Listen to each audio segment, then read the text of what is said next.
Before Mrs. Thatcher was elected leader of the Conservative Party, she had hardly travelled overseas, let alone expressed enthusiasm for foreign affairs.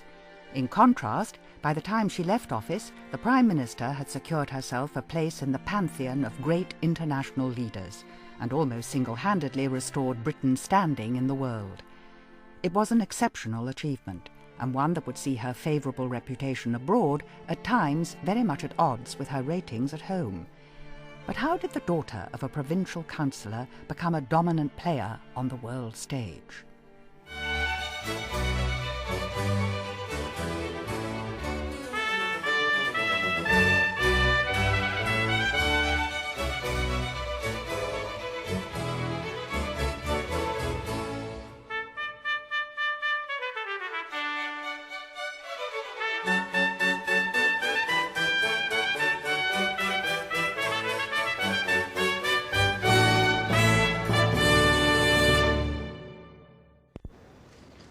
Mrs. Thatcher's first appointment as Foreign Secretary was Lord Carrington. A grandee, he was far from being a Thatcherite, but the partnership between Mrs. Thatcher and Lord Carrington would prove to be one of the most successful of her first term in office. Their opening salvo in the world arena was the signing of the Lancaster House Agreement, ending minority rule and giving Rhodesia, now Zimbabwe, independence.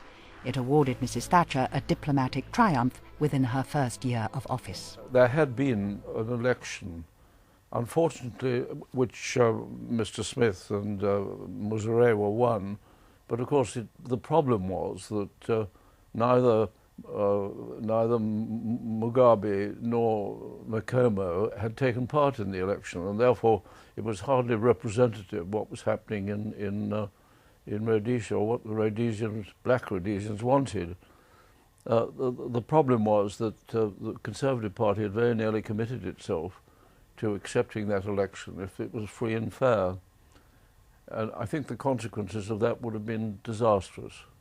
And I thought it was necessary to have another go at trying to find a settlement in which everybody was involved. But the agreement was also notable as it put Mrs. Thatcher at odds with some of the very people who helped place her in power, members of the Rhodesia lobby who thought the Prime Minister and her Foreign Secretary were acting irresponsibly. The right wing of the Conservative Party, which was the sort of, in a way, the sort of rump of the Suez group, who were much the same thing, were extremely against what I was trying to do and what the government were trying to do. And at a Tory party conference in Blackpool, I remember that Julian Amery, who's an old friend of mine, had arranged for Hang Carrington banners to be put all around the hall of Blackpool, which was slightly putting off, but I got, I won quite easily. Throughout her premiership, Africa and its politics would prove a diplomatic thorn in Mrs. Thatcher's side. But a far more satisfactory relationship was to be had with the United States, and specifically Ronald Reagan. They met for the first time when Mrs. Thatcher was leader of the opposition and he was Governor Reagan, and it was mutual admiration at first sight. She felt very feminine with him, and undoubtedly that was one of the many bases of the great strength of their relationship. Of course, there was politics involved in it too, but it really helped that they felt happy and content in each other's company.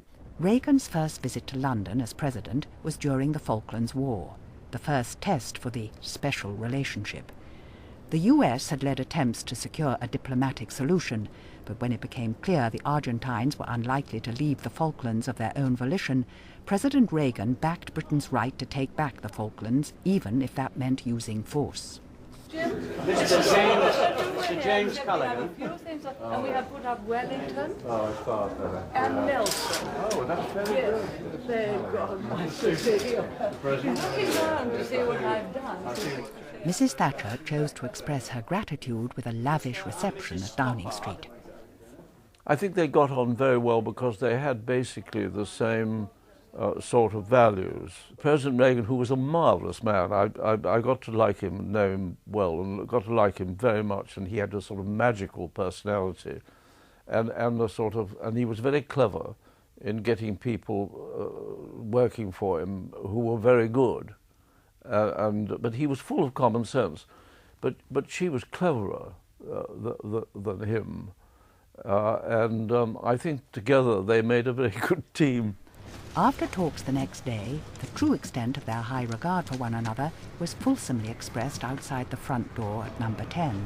Altogether, if I may sum up, this has been a tremendously successful visit, and one which we shall long remember, both in our minds and in our hearts. This has been a most important meeting for us, and a very heartwarming experience every minute that we've been here. And we leave strengthened with the knowledge that the great friendship, the great alliance that has existed for so long between our two peoples, the United Kingdom and the United States, remains and is, if anything, stronger than it has ever been. So, Mr. President, could you tell us, No. do you favour a multinational force to guarantee the future of the Falklands?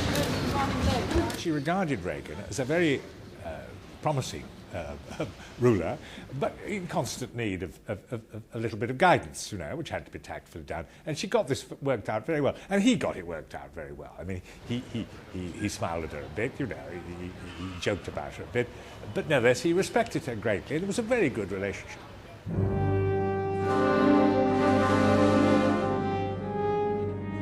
Reagan and Thatcher shared a mutual mistrust of communism, and during the early years of Mrs. Thatcher's premiership, relations with the Soviet Union were distinctly frosty. When she first became Prime Minister, I mean, she would have agreed entirely with President Reagan about the empire of evil. I mean, she felt that the Soviet Union were thoroughly dangerous and aggressive, and everything had to be done to make sure that they didn't succeed in their efforts. But with the death of the Soviet leader Yuri Andropov in early 1984, all this was to change. The surprising choice of the elderly and frail Konstantin Chernenko as successor gave Mrs. Thatcher a little longer to headhunt a future leader of the Soviet Empire. We concluded we couldn't expect to destroy the Soviet Union or undermine them. We had to find ways of changing their position. And we ought to see their leaders